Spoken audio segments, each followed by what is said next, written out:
The monsoon lashed against the monastery walls, a furious symphony of wind and rain mirroring the tempest in Ananda's heart. He'd just witnessed his beloved guru, the enlightened one, Siddhartha Gautama, subjected to a torrent of abuse. A scorned merchant, his face contorted with rage, had hurled insults, accusations, and even clumps of mud at the Buddha, who stood unmoving, a serene smile gracing his lips. Ananda, young and fiercely loyal, had clenched his fists, every fiber of his being screaming for retribution. He'd practically vibrated with the urge to defend his teacher, to unleash his own fury upon the offender. Only the Buddha's gentle hand on his arm had stayed him. Later, as the storm subsided and a fragile peace settled over the monastery, Ananda, still simmering with indignation, approached the Buddha. "Lord," he began, his voice trembling slightly, How could you just stand there? Why didn't you react? That man. He deserved to be. Ananda trailed off, unable to articulate the violent retribution he'd envisioned. The Buddha's gaze, filled with infinite compassion, met Ananda's. "Ananda," he said softly, "tell me, if someone offers you a gift, and you refuse to accept it, to whom does the gift belong?" Ananda frowned. "To the giver, Lord." "Precisely," the Buddha replied. "The merchant offered me his anger, his insults, his hatred. If I do not accept them, if I do not react, to whom do they belong?" Ananda's eyes widened. "To him, Lord." "Indeed," the Buddha confirmed. "His anger is his burden. By not reacting, I refused to take on his burden. I allowed him to keep it. If I had reacted with anger, I would have accepted his gift, and then I, too, would have been burdened. Tell me, Ananda, what good would that have served? Would it have eased his suffering? Would it have brought peace?" Ananda pondered this, the storm within him beginning to subside. He began to understand the profound wisdom in the Buddha's inaction. He realized that reacting with anger only fueled the fire, perpetuating the cycle of negativity. By remaining calm, the Buddha had not only protected himself but had also offered the merchant an opportunity. However slim, for reflection, days turned into weeks, and Ananda diligently practiced the Buddha's teachings on non-reaction. He learned to observe his emotions without judgment, to acknowledge them without being consumed by them. He discovered the power of pausing, of taking a breath before responding. He began to experience a newfound sense of peace, a quiet strength that emanated from within. One sweltering afternoon, as Ananda sat in meditation beneath the Bodhi tree, a commotion erupted nearby. He opened his eyes to see a group of villagers gathered around a young woman, their faces filled with anger and accusation. The woman, her head bowed, was trembling. Ananda recognized her. She was a widow, ostracized by the community for reasons he didn't yet know. "Thief!" one villager shouted. "You stole from my shop." "Liar!" another cried. "You've been spreading malicious gossip." The accusations mounted, each one more venomous than the last. The woman remained silent, tears streaming down her face. Ananda felt a familiar surge of anger rising within him, the urge to defend the woman almost overwhelming him. But then, he remembered the Buddha's teachings.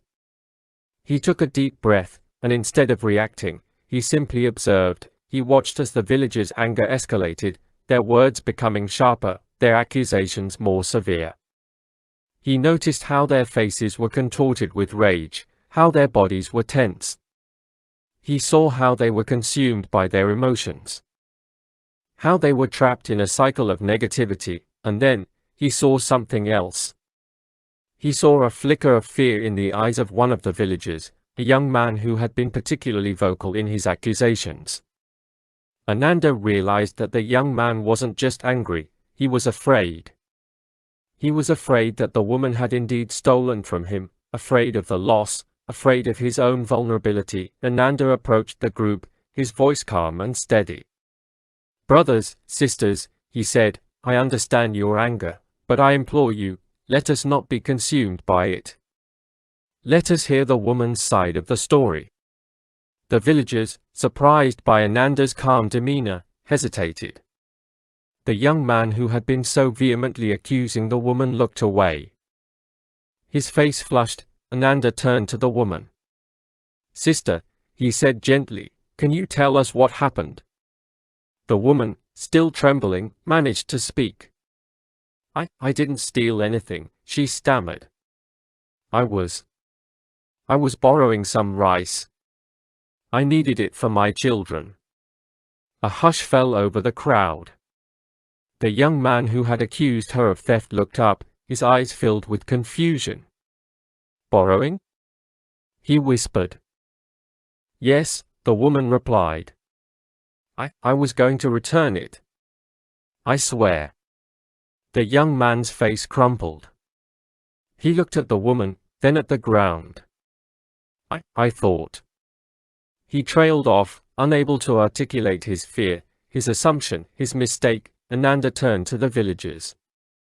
"Brothers, sisters," he said, "we all make mistakes. We all have fears. Let us not judge too quickly.